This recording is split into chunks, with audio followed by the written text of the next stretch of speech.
Soy historiador y profesor en el área de didáctica de las ciencias sociales en la Universidad CEU Cardenal Herrera y voy a presentar esta comunicación sobre didáctica del patrimonio cultural a través de recursos digitales dentro del Congreso Nodos del Conocimiento en el simposio Innovación Docente en las áreas de Sociología, Antropología, Historia, Geografía y Arquitectura. La comunicación básicamente consistirá en exponer un proyecto realizado en la asignatura de Fundamentos de Ciencias Sociales, en el que los estudiantes realizaban una exposición virtual a través de una plataforma digital llamada Omeca. En esta exposición virtual lo que exponían eran objetos patrimoniales que formasen parte de su acervo familiar o del acervo local o de comunidades de las que ellos formasen parte. Espero que resulte de su interés. Voy a presentar para qué es Omeca y para qué sirve, presentar el proyecto, realizaré un análisis de algunos de los casos, digamos, más relevantes para pasar a la conclusión. ¿Qué es Omeca? Es una plataforma de publicación en línea que sirve para generar un repositorio de objetos digitales y exponer, digamos, esos objetos en forma de exposición virtual navegable con elementos multimedia. La utilizan bibliotecas, archivos, museos y también investigadores de historia o en general en el ámbito de las humanidades, dado que es muy fácil aprender cómo se utiliza. En la izquierda vemos la página web del proyecto omeca.net, que es al que haremos referencia. Nos permite generar una página web de manera gratuita y es un software de código abierto, por tanto hay una comunidad de desarrolladores también alrededor y es muy accesible. Lo auspicia el proyecto Digital Scholar, que realizan otros proyectos también conocidos como Zotero o Tropi, que es un gestor de fuentes digitales. Algunos ejemplos de usos de la plataforma en la página web de la Biblioteca de la Universidad de Sevilla o también en las dos formas en las que se presenta el proyecto Omeca. Nosotros haremos referencia a omeca.net. Bien, este gráfico habla de las tres funciones, digamos, que se cumplen con Omeca. Una, tenemos un gestor de contenidos en línea, como WordPress o como Joomla, que nos permite generar pequeñas páginas web. Tenemos también un sistema de catalogación de objetos que habremos digitalizado según estándares internacionales como el Dublin Core, con el que los estudiantes también se familiarizan un poco. Y luego tenemos un sistema de generación de exposiciones virtuales, que son navegables a través de un sistema de navegación muy sencillo y que nos permiten generar narrativas audiovisuales. Bien, teniendo esto en cuenta, he utilizado Omeca en un taller dentro de la asignatura, como decía, de Fundamentos de Ciencias Sociales, a partir de una idea que es la que aparece recogida, entre otros, en este artículo de José Luis de los Reyes sobre patrimonio cultural. La idea es que trasladar a los estudiantes que el patrimonio no es solo el patrimonio que vemos en los museos o que nos dicen, digamos, las instituciones competentes, sino que aquello que tenemos en casa, debidamente o adecuadamente enfocado y contextualizado, forma parte de hecho de un patrimonio familiar y puede formar parte de un patrimonio local o incluso de un ámbito superior.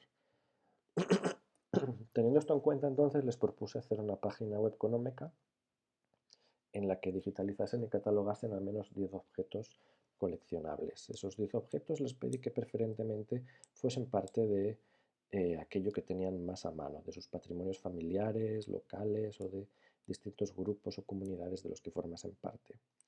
Pueden ser objetos o pueden ser también testimonios personales en forma de audio, vídeo o de imagen. Estos objetos susceptibles de conformar un patrimonio tenían que clasificarse en al menos 2 colecciones para finalmente elaborar con ellos una narrativa multimedia bajo la forma de una exposición virtual. El ejemplo que les puse de página web es este que generé yo mismo y que les voy a mostrar. Está aquí. Entonces, la página web tiene este aspecto. Hay una presentación. Estos son los elementos que se han catalogado más recientemente. Hay elementos, hay colecciones y hay exposiciones. Los elementos son estos de aquí. Entonces, una vez catalogados estos elementos, generamos colecciones. Yo aquí generé 3 colecciones, una de recursos, una sobre la vida de María Prades Forés y otra sobre la vida de Manuel Prades Forés, a partir de distintas fuentes relativas a momentos de su vida. Y con eso se genera una exposición que es distinta de la colección. Es distinta porque las colecciones son una clasificación de todos los objetos de nuestro repositorio, mientras que las exposiciones son una propuesta de una mirada más personal a los objetos independientemente de la colección de la que formen parte. Entonces aquí tomaba la idea de revisar momentos de una vida de esta persona para tomar distintos objetos de las colecciones y aunarlos dentro de esta narrativa, a través del nacimiento, la defunción y otros episodios. Entonces, esta es la forma en la que navegábamos una exposición virtual de este tipo. Los objetivos de aprendizaje, desde manejar la plataforma de publicación digital Omeka hasta comprender estos elementos patrimoniales dentro de su contexto histórico, ¿no? Pasando por los otros dos que ven ahí.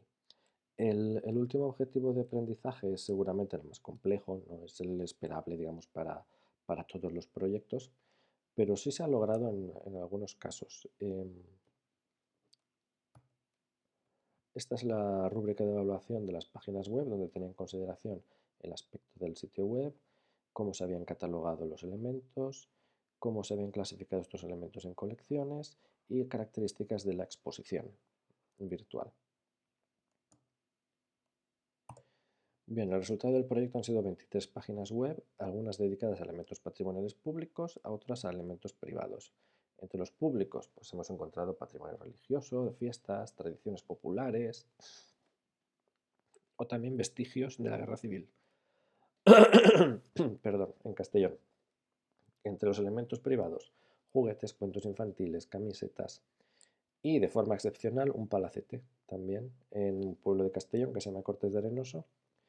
Y finalmente, testimonios de alumnas de escuelas rurales en los años 50 se han convertido en elementos patrimoniales que han formado parte de una exposición muy interesante. Estos son los enlaces de las páginas web que les voy a mostrar para comentar algunos de los casos, ¿no? Algunos de los proyectos realizados por los estudiantes. Esta sobre una cofradía, por ejemplo, del Santo Sepulcro en un pueblo que se llama Burriana. Entonces, se valora, por ejemplo, el uso de imágenes que no sean solo imágenes de medios públicos que se puedan encontrar por internet, sino de imágenes que formen parte de un acervo que puede ser familiar, que puede ser en este caso el acervo propio de la cofradía, etcétera, ¿no? Para darle una visibilidad y permitir un recorrido a través de la narración de los distintos aspectos relativos a la historia y las características de la cofradía.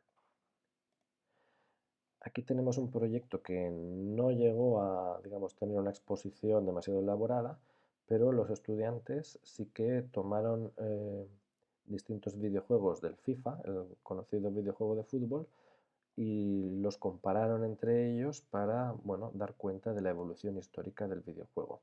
Entonces, me parecía interesante que tomasen como fuente las fotografías de los videojuegos que habían reunido entre todos, ¿no? Para estimular un poco la idea de una evolución histórica y de un paso del tiempo, digamos, a través de algo que nos puede parecer tan banal como el videojuego, por no hablar un poco de la influencia del videojuego en la cultura, digamos, en la sociedad, etcétera, pero hasta ahí no hemos llegado. Simplemente, bueno, pues se trata de una catalogación de distintos videojuegos desde los años 90 hasta la actualidad.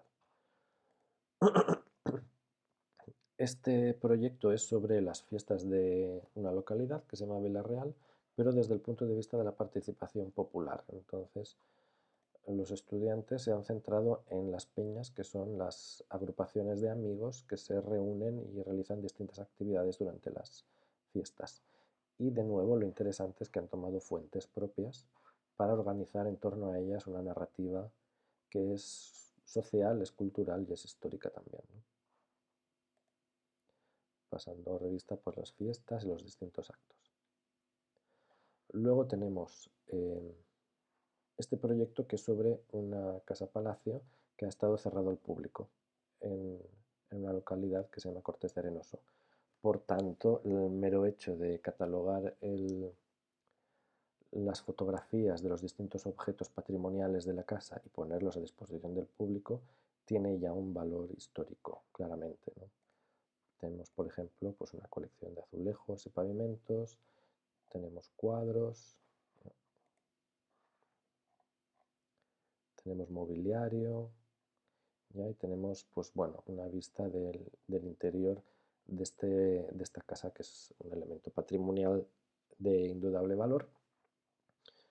Y por tanto, pues bueno, aquí hay una contribución al conocimiento histórico del patrimonio local. Y finalmente tenemos este proyecto que tiene por objeto recuperar la memoria escolar en la provincia de Castellón, a través de recuerdos, objetos y testimonios. Entonces, las autoras de este proyecto han reunido fotografías, audios, documentos y materiales escolares procedentes de familias de 4 pueblos de la provincia: Villahermosa, Lucena, Vilafames y Albocácer, para dar valor al patrimonio educativo popular. Son documentos y fuentes relativos a la educación en las escuelas rurales desde los años 50. Entonces, es un proyecto muy interesante porque en la colección de objetos digitalizados hay desde fotografías históricas de los pueblos, que pueden ser de dominio público, hasta fotografías privadas, familiares de sus propias abuelas, en tanto que alumnas de estas escuelas, ¿no? Y encontramos también testimonios grabados de sus abuelas y de otros protagonistas, ¿no? de esta historia, como vemos aquí, por ejemplo. Y esto está muy bien integrado con la referencia a otros elementos museísticos o elementos incluso de investigación que se han realizado sobre este mismo tema. Encontramos materiales de museos de las distintas localidades y encontramos referencias a otros proyectos de investigación que han abordado el mismo tema, pero no han abordado estos contextos tan concretos. Por tanto, es un proyecto que parte de un patrimonio y de un acervo muy personal. Es de alguna manera también un homenaje, digamos, a las mujeres de su familia que se educaron en estas particulares condiciones, y al mismo tiempo es un proyecto que contextualiza estas fuentes y estos objetos dentro de marcos, dentro de puntos de vista más amplios, que de esta forma muestran, digamos, la relevancia histórica que tienen. Por ejemplo, los testimonios orales, ¿no?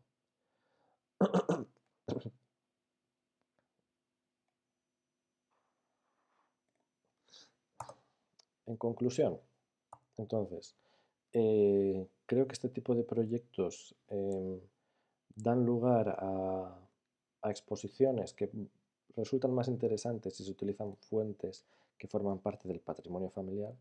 Ha habido proyectos muy interesantes con fuentes que ya habían sido trabajadas desde, digamos, otras plataformas, otros grupos, o que se encuentran ya en bibliografía secundaria, pero creo que utilizarlo para poner, digamos, a la vista, ¿no? Para trabajar fuentes más personales o, bueno, menos conocidas, sirve también para generar un aprendizaje más significativo por parte de los estudiantes, con la idea de que los mismos estudiantes que se han sorprendido ante la posibilidad de realizar exposiciones sobre objetos propios, con la idea, digo, de que los mismos estudiantes primero aprendan esta complejidad del concepto de patrimonio de la que he hablado durante la comunicación, para que luego en última instancia puedan aplicar también estos recursos y estos conceptos en su propia labor docente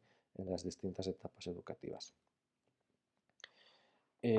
Por tanto, en relación con los objetivos de aprendizaje, yo diría que el nivel medio de los proyectos ha sido aceptable o bueno. Yo he mostrado casos más o menos que responden a la norma, excepto los dos últimos que son un poquito más notables en ese sentido, ¿no? Ha habido, por tanto, algunos casos en los que se ha llegado a realizar una aportación real, considero, al conocimiento del patrimonio histórico provincial, ya sea por el valor mismo de las fuentes como por la capacidad de esas fuentes tan valiosas poder contextualizarlas e integrarlas dentro de una narración más amplia. Por tanto, espero que les haya resultado interesante el proyecto. Hay algunos desafíos, como por ejemplo distinguir colecciones de exposiciones, como por ejemplo trasladar ese valor de una mirada personal hacia objetos que por otra parte sean catalogados siguiendo un estándar, entre comillas, científico, ¿no? O por lo menos, digamos, aceptado internacionalmente. Entonces, hay ahí retos, sin duda, pero considero que ha sido una experiencia muy valiosa y espero que les resulte de interés. Estoy a su disposición en el foro del Congreso y aquí tienen también mi dirección de correo electrónico ante cualquier duda que puedan tener. Muchas gracias.